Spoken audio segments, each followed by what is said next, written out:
Hello and welcome to this third video in a series of lessons in pharmacology.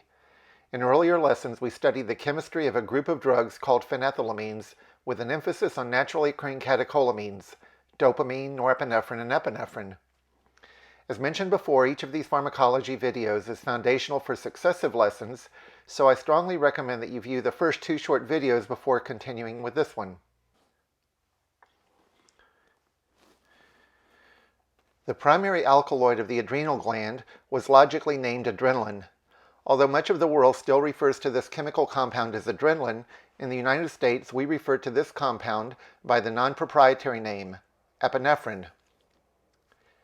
The first step in epinephrine biosynthesis is uptake of the amino acid tyrosine into the adrenal medulla. Intracellular tyrosine is then converted by the enzyme tyrosine hydroxylase to L-DOPA.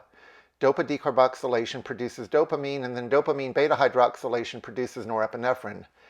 The last step in this process is the conversion of norepinephrine to epinephrine by the enzyme phenylethanolamine N-methyltransferase.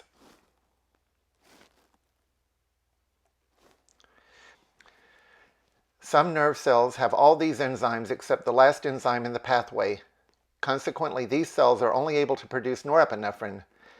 Norepinephrine-producing cells are found in adrenal tissue and other portions of the sympathetic nervous system.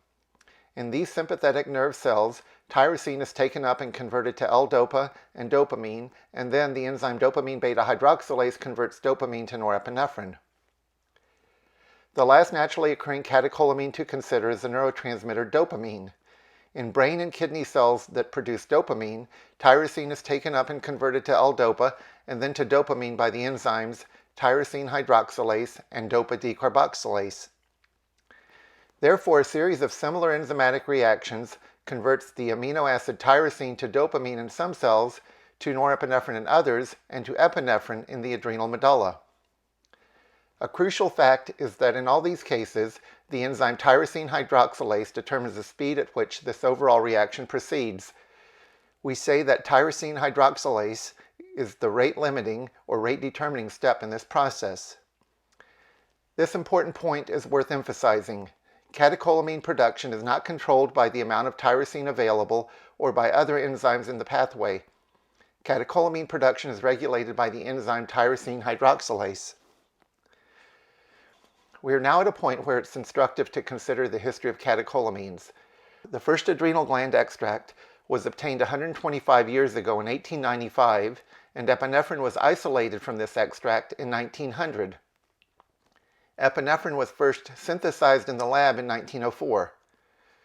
About 100 years ago, it was known that epinephrine and norepinephrine administration produced an increase in heart rate and a rise in blood pressure.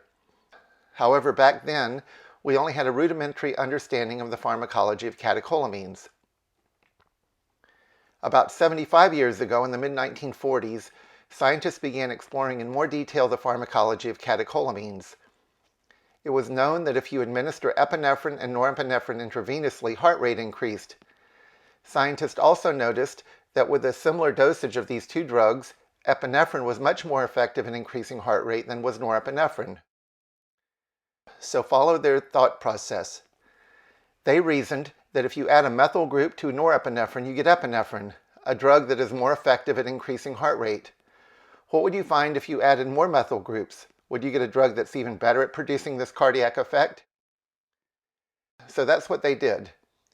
Chemists took norepinephrine and added not one but 3 methyl groups to the nitrogen atom to produce this synthetic catecholamine that we call isoproterenol. And they found that isoproterenol was in fact much more effective than either epinephrine or norepinephrine at increasing heart rate. What scientists could not explain at the time, however, was that epinephrine was known to be a powerful vasoconstrictor, yet isoproterenol did not appear to have any vasoconstrictor properties. Well, they then designed other experiments to examine the vascular effects of catecholamines. In one of these experiments, they measured muscle blood flow in the forearm. They inserted a catheter into the brachial artery and measured muscle blood flow as increasing doses of catecholamines were administered. They found that when isoproterenol was administered, muscle blood flow increased. They concluded that since arterioles regulate organ perfusion, isoproterenol must cause arteriolar dilation. Clinical scientists also performed another study by administering increasing doses of epinephrine into the brachial artery and then measuring changes in muscle blood flow. This graph is a simplified representation of their results. The x-axis is epinephrine dose and the y-axis is muscle blood flow. We see that the smallest doses of epinephrine have no effect on muscle blood flow. However, as the dose of epinephrine is slowly increased, muscle blood flow increases. And curiously, as epinephrine dose is slowly further increased, muscle blood flow is then reduced. From this data, these scientists knew that small doses of epinephrine cause vasodilation, while larger doses cause vasoconstriction. The dilemma they faced was explaining how one agent could produce these opposing effects, both an increase and a decrease in muscle blood flow. Researchers also had to explain the cardiac effects of isoproterenol. Raymond Ahlquist, a pharmacologist from Augusta, Georgia, performed many of these studies, and in 1948 he published a seminal paper in the American Journal of Physiology.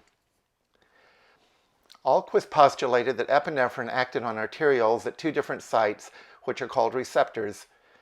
Since epinephrine is primarily a vasoconstrictor, the primary site was named the alpha receptor. This receptor is associated with arteriolar constriction. Again, as you would expect, the other receptor site was named the beta receptor. Ahlquist postulated that beta receptors located within arterioles caused vasodilation, while beta receptors located within the heart cause heart rate to increase. The term adrenergic receptor is used to distinguish these particular receptors from other types of drug receptors. Ahlquist's findings were considered quite radical at the time, and it was not until around 1965 that most clinical scientists finally appreciated the significance of alpha and beta adrenergic drug receptors. Let us now summarize what we know. Stimulation of alpha-adrenergic receptors located in blood vessels results in vasoconstriction. With regard to alpha-adrenergic activity, we have this rank order. Epinephrine is greater than norepinephrine, which in turn is markedly greater than isoproterenol. On the other hand, stimulation of cardiovascular beta-adrenergic receptors causes tachycardia and arteriolar dilation. In this case, the effects of isoproterenol are greater than those of epinephrine, which in turn are greater than norepinephrine. If you're taking a pharmacology course or have board examinations in your future, I strongly recommend that you memorize these relationships. Because a thorough discussion of drug receptors is beyond the scope of this introductory lesson, I would like us to consider a simple lock and key metaphor. Imagine how a key fits into and unlocks a lock. In our case, the key is a drug, and there are two locks that are actually macromolecules located on cell surfaces. These macromolecules are called receptors. If a key fits into one of these molecular locks, and if the key then opens the lock, then a certain cellular response is produced.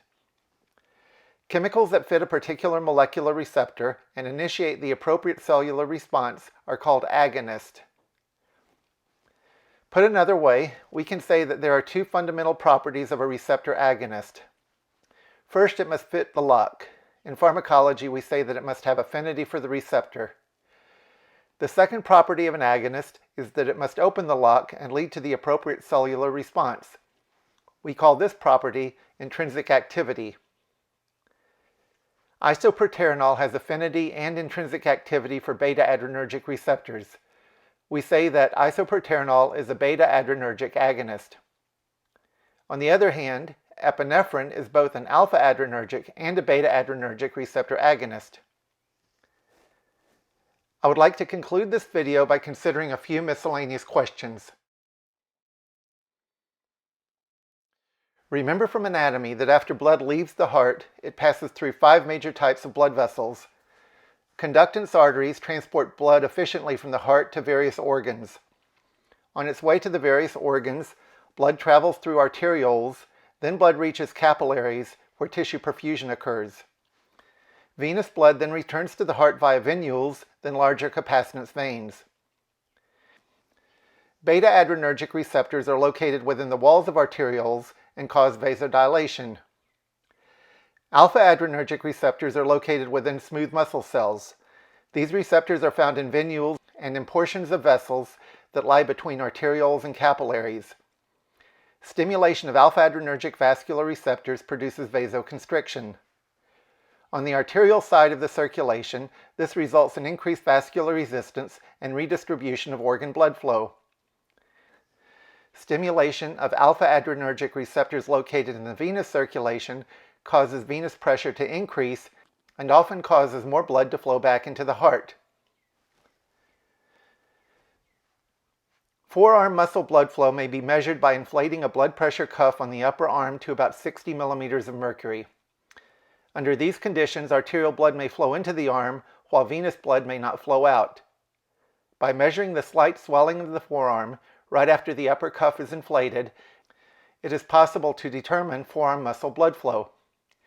This technique is called venous occlusion plethysmography. To study the effects of drugs on forearm muscle blood flow, clinical scientists insert a small catheter into the brachial artery and measure changes in muscle blood flow as increasing doses of drug are infused into the artery. As mentioned earlier, data are analyzed by plotting changes in muscle blood flow produced by various doses of drug. A dose-response curve is a graph relating an effect of a drug to the amount of drug given. Isoproterenol is a generic term, and in many parts of the world, this compound is known as isoprenolone. In addition, the proprietary trade name for isoproterenol is Isoprel. Is epinephrine only produced in the adrenal medulla? Practically speaking, I would say yes. Technically, minuscule amounts of epinephrine are also present in the medulla oblongata. In spite of what we find in older physiology texts, the presence of precapillary sphincters outside the mesenteric circulation is highly questionable. There is no good evidence demonstrating that precapillary sphincters are present in arterioles supplying muscle tissue. This concludes our third pharmacology video. If you'd like to see more, please hit like or subscribe. Thank you.